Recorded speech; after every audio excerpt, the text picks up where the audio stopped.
Hello viewers, சில்லுன்னு fruit custard இல்லை ice cream சாப்பிட்ணுன்னு தோணுச்சுன்னா வீட்லேயே இதை ட்ரை பண்ணுங்கள். 1/4 கப் சவரிசி, இது மட்டும் ஆப்ஷனல். கழுவி தண்ணியில் ஊற வைக்கிறேன்.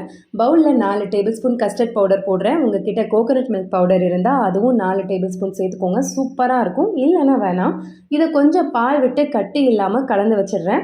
3/4 லிட்டர் பால் கொதிக்கும் போது லோ ஃப்ளேமில் கஸ்டர்ட் பவுடர் மிக்ஸ் ஊற்றிட்டு பால் கொஞ்சம் திக்காகிற வரைக்கும் கலந்து விட்டுருங்க, கட்டி இல்லாமல். ரோஸ் எசன்ஸ் இருந்தால் 7 இல்லை 8 ட்ராப்ஸ். ஸ்டவ் ஆஃப் பண்ணிவிட்டு ஸ்வீட்னஸ்க்கு கண்டென்ஸ் மில்க் சேர்த்து மிக்ஸ் பண்ணிவிடுங்க. சூடு நல்லா ஆறட்டும், ஃப்ரிட்ஜில் வைக்க வேண்டாம். சவரிசியை பாயில் பண்ணிடலாம். மிச்சம் இருக்கிற பால் இதில் சேர்த்துக்கிறேன். திக்கானதும் கொஞ்சமாக கண்டென்ஸ் மில்க் கலந்து விட்டு இதுவும் சூடு ஆறட்டும். ஃபஸ்ட்டு பண்ண கஸ்டர்ட் நல்லா ஆறிடுச்சு. இதை பெரிய ஜாரில் போட்டு 1 நிமிஷம் ஸ்மூத்தாக கிரைண்ட் பண்ணுறேன். இதோட டிஃப்ரென்ஸ் உங்களுக்கு சாப்பிடும்போது தெரியும். கஸ்டர்ட் நல்லா க்ரீமியாக இருக்கும். ரெண்டையும் ஏர்டைட் கண்டெய்னரில் ஃப்ரிட்ஜில் வைக்கிறேன். வேணுன்றப்ப கட் பண்ண ஸ்வீட் ஃப்ரூட்ஸ், கிரேட்டட் நட்ஸ் போட்டு லேயர் பண்ணி அப்படியே சாப்பிடலாம்.